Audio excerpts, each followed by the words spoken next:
আধুনিক যুদ্ধক্ষেত্রে এমন কিছু অস্ত্র আছে যেগুলো আকারে ছোট হলেও ক্ষমতায় ভয়ঙ্কর।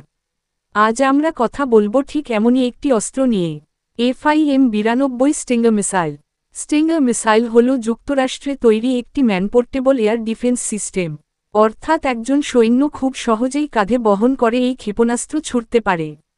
এর মূল কাজ হল শত্রুপক্ষের হেলিকপ্টার, যুদ্ধবিমান এবং ড্রোন ধ্বংস করা, বিশেষ করে যেগুলো কম উচ্চতায় উড়ে। এই মিসাইলের সবচেয়ে বড় শক্তি হল এর ফায়ার অ্যান্ড ফরগেট প্রযুক্তি। একবার টার্গেটে লক করলেই ছোড়ার পর আর কোনো নিয়ন্ত্রণের দরকার হয় না। মিসাইল নিজে থেকেই শত্রু বিমানকে অনুসরণ করে আঘাত হানে।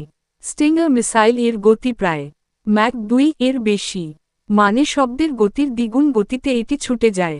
শত্রু পাইলট প্রতিক্রিয়া দেখানোর আগেই মিসাইল লক্ষ্যবস্তুতে পৌঁছে যায়। এই ক্ষেপণাস্ত্রে ব্যবহৃত হয়েছে আধুনিক ইনফ্রারেড হোমিং সিকার। এটি শত্রু বিমানের ইঞ্জিন থেকে বের হওয়া তাপ শনাক্ত করে, ফলে ফ্লেয়ার বা ধোঁয়া ব্যবহার করেও অনেক সময় স্টিঙ্গার মিসাইল এড়ানো কঠিন হয়ে পড়ে। যুদ্ধের ইতিহাসে স্টিঙ্গার মিসাইল বহুবার নিজের কার্যকারিতা প্রমাণ করেছে। আফগানিস্তান যুদ্ধ থেকে শুরু করে সাম্প্রতিক সংঘাতেও এই মিসাইল শত্রু হেলিকপ্টার ও বিমান বাহিনীর জন্য এক ভয়ঙ্কর আতঙ্ক হয়ে উঠেছে। স্টিঙ্গার মিসাইল শুধু শক্তিশালীই নয়, বরং এটি অত্যন্ত হালকা ও নির্ভরযোগ্য। অল্প প্রশিক্ষণেই একজন সৈন্য এটি ব্যবহার করতে পারে। এ কারণে সীমান্ত নিরাপত্তা ও মোবাইল এয়ার ডিফেন্সে এটি একটি আদর্শ অস্ত্র।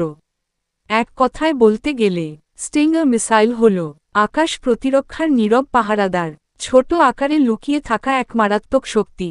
যুদ্ধক্ষেত্রে যখন শত্রু আকাশপথে আধিপত্য বিস্তার করতে চায়, তখন স্টিঙ্গার মিসাইল হয়ে ওঠে তাদের সবচেয়ে বড় দুঃস্বপ্ন।